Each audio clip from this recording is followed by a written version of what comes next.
Está pasando por encima de nosotros un monstruo apocalíptico construido por los locos que gobiernan el mundo, que a lo mejor un día cae, estamos en la guerra de las galaxias ahora, cae y acaba con toda España de un viaje o con toda Europa. ¿Por qué? Porque el hombre ha sido siempre manipulado a través de estos grandes títeres que han gobernado siempre la historia, llámense Napoleones o llámense Bush, ¿verdad? Y los pobrecitos que estamos debajo, pues eso. ¿Por qué hacemos guerras? ¿Por qué los soldados bajan a las guerras? ¿Por qué mueren? Porque un general... That man just described religion not as faith, but as a control interface. A management layer installed between you and the truth of what is actually running this reality. You've felt it. That persistent sense that something enormous is operating just beneath the surface of everything you were taught to believe. Salvador Freixedo spent 30 years inside the architecture before he broke the seal. And what he found changed the entire question.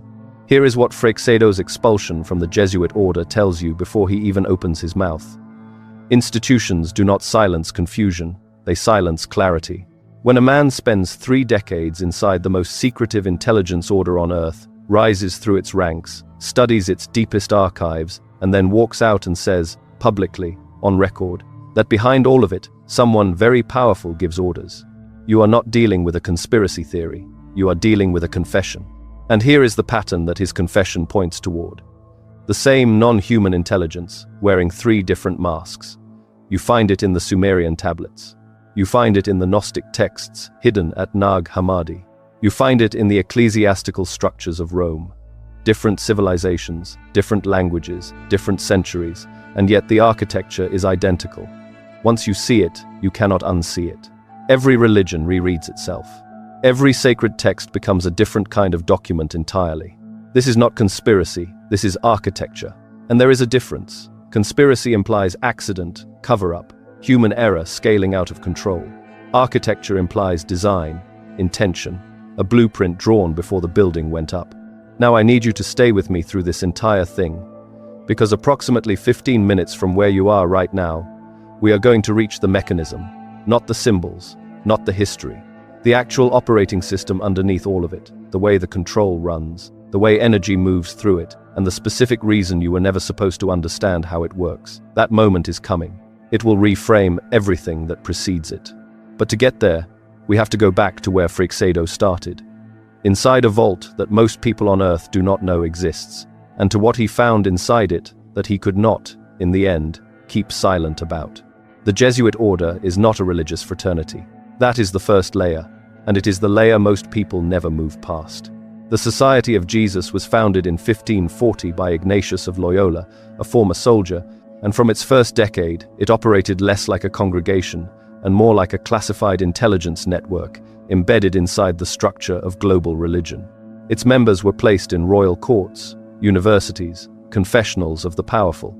They gathered information, they shaped policy. They moved through the architecture of civilization the way water moves through stone, quietly, persistently, and over enormous spans of time. Salvador Freixedo entered that order as a young man and spent 30 years ascending through it. He was not a peripheral figure. He was a theologian, an insider, a man with access. And what access inside the Jesuits means is not simply better sermons. It means archives. It means documents that predate the public history of the Church. It means theological frameworks that were never meant to leave the internal curriculum. What Freixedo found inside those frameworks was not God. Actually, no. Let me say that more precisely. What he found was that the God described in Scripture, commanding, wrathful, demanding sacrifice, issuing orders to specific chosen intermediaries, did not match the God of mystical experience, of direct contact, of the interior traditions that the Church had spent centuries suppressing. The God of the official text behaved like something else entirely. It behaved like an administrator, a manager, a non-human intelligence with an agenda specific enough to require human compliance on a civilizational scale. And here is the question Freixedo could not stop asking. If this being required worship, required sacrifice, required the complete subordination of human will, who did that serve? Genuine divinity has no need of management. Only a system with something to extract has a need for compliance. The Gnostics named this 2,000 years before Freixedo walked into a Jesuit archive. They called them the Archons. The word translates, roughly, as rulers or governors. In the Gnostic cosmology, preserved in texts like the Apocryphon of John, one of the documents buried at Nag Hammadi in Egypt and hidden for 16 centuries. The Archons are described as a class of non-human intelligences who did not create humanity, but who did capture it, who installed a kind of perceptual filter over human consciousness, so that the true nature of reality would remain inaccessible, so that human beings would remain oriented toward the administrators rather than toward the source. The Nag Hammadi texts were buried around 390 CE, almost certainly to protect them from destruction as the Roman Church consolidated its authority and began eliminating frameworks that contradicted the official account. The Gnostic tradition was declared heretical not because it was irrational, it was declared heretical because it was precise, because it named the mechanism, because it told the initiate that the god of the official religion was not the highest intelligence in the architecture, it was a layer within the architecture, a governor, not the source. Freixedo arrived at the same conclusion through a completely different door. 30 years of Jesuit training, canonical theology, access to internal church documents, and decades of field research into what he called the manipulation of humanity by superior beings. His conclusion, stated publicly, is this: behind all of it, behind every religious institution, every political structure, every civilization-scale management system, someone very powerful gives orders, and that someone is not human. Now decode that for a moment, because this is the move that changes the reading. If the gods of Scripture are non-human intelligences in disguise, not metaphors, not misunderstandings, not primitive projections of natural forces, but actual entities with actual agendas, then religion is not worship, it is compliance infrastructure. It is the mechanism through which a non-human intelligence maintains access to human energy, human attention, human will. The temple is not a house of God, it is a terminal, an interface point between the managed and the managers. This is what Freixedo broke his vow to say. This is why the expulsion was not optional. You do not announce, from inside the Jesuit order, that the entire theological architecture is a containment system and remain inside the Jesuit order. The vow of silence exists precisely for this, not to protect God, to protect the architects. And here is where the layer beneath this one begins to show itself. Because Freixedo and the Gnostics give you the what, they name the entities, they describe the structure. They trace the pattern across civilizations with enough precision that once you see it, it reorganizes everything you thought you understood about human history. But the mechanism, the actual operating system, the specific way this intelligence harvests what it needs from human experience, that is a different question entirely. And that question was not answered by a priest or a Gnostic text. It was answered by a man who built a laboratory, strapped himself into a sensory deprivation chamber, and made contact with something on the other side that confirmed every word Freixedo ever said. What they told him about why we are here, and what we are actually generating, is the piece that changes everything. Robert Monroe was not a mystic. He was not a monk, a shaman, or a philosopher sitting in a cave somewhere. He was an audio engineer, a businessman, a man who stumbled into something he had no framework to explain and did the only thing a rational mind can do. He built a laboratory and started taking notes.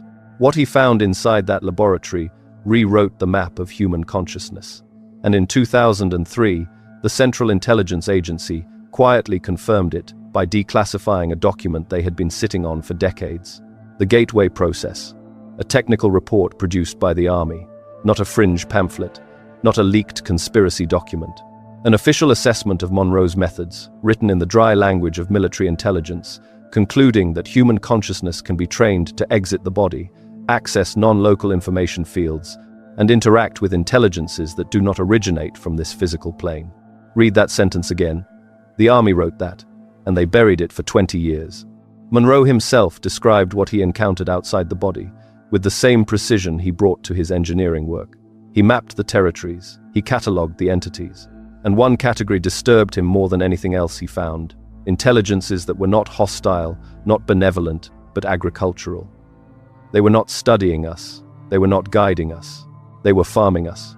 He called what they were harvesting louche. Now here is where the decode move matters. Louche isn't a metaphor. Monroe defined it as a specific form of energy generated by biological organisms under conditions of high emotional charge. Fear, grief, ecstasy, longing. The full spectrum of human feeling, particularly the intense end of it. And according to what Monroe encountered, certain non-human intelligences had structured this entire system. The physical world, the cycle of incarnation, the architecture of suffering and desire, specifically to maximize the yield of that energy. You stop for a moment and you think, that sounds insane, and I understand that. I held that reaction too. But then consider what the Princeton Engineering Anomalies Research Lab spent 28 years documenting. The PEER laboratory, founded by Dean of Engineering Robert Jahn, ran tens of millions of trials demonstrating that human consciousness, specifically human intention, human emotional states, measurably shapes physical reality fields. Not metaphorically, measurably. Machines responded to the directed attention of human operators at statistical levels that could not be explained by chance. The effect was small, but it was consistent, and it was real. What that means is this: consciousness is not a byproduct of matter. It is a field. It generates something. It outputs something into the structure of reality itself. Princeton spent 3 decades proving it in a basement laboratory. Then the university quietly shut the program down. The data remains. The conclusions remain. They just don't get taught. Now place Monroe's Loosh hypothesis beside the Princeton data, and something clicks into focus. If human emotional energy measurably affects physical reality fields, then human emotional energy is a resource. It is generative, it has a yield, and any sufficiently advanced intelligence studying this system from the outside would recognize that yield immediately. This is not new information dressed in modern language. The Gnostic traditions encoded this exact mechanism 2,000 years ago. The archons, those intermediate intelligences described in texts the early church worked very hard to suppress, were not described as evil in the simple sense. They were described as administrators, managers of a system designed to keep human souls cycling through experience, generating what the Gnostics called Heil, raw psychic material, that fed the architecture of the lower world.